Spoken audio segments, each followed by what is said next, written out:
আসসালামু আলাইকুম। ছবি যারা এডিট করতেছেন তারা গ্যালারিতে ক্লিক করবেন।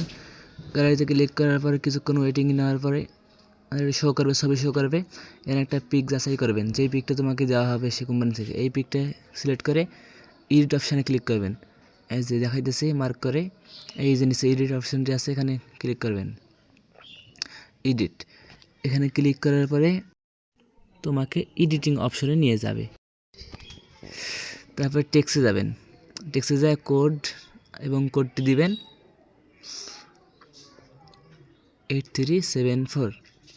দেওয়ার পর কালারিংয়ে যে কোনো কালার সিলেক্ট করতে পারেন আপনার ইচ্ছা মতো। তারপর কোডটি একটু লং করে সেভে চাপ দিবেন।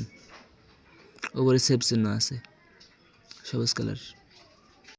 সেভ করার পরে আপনার এখন এডিটিং কমপ্লিট। এখন আপনি চাইলে এটা সাবমিট করতে পারেন। ওকে, থ্যাঙ্কস।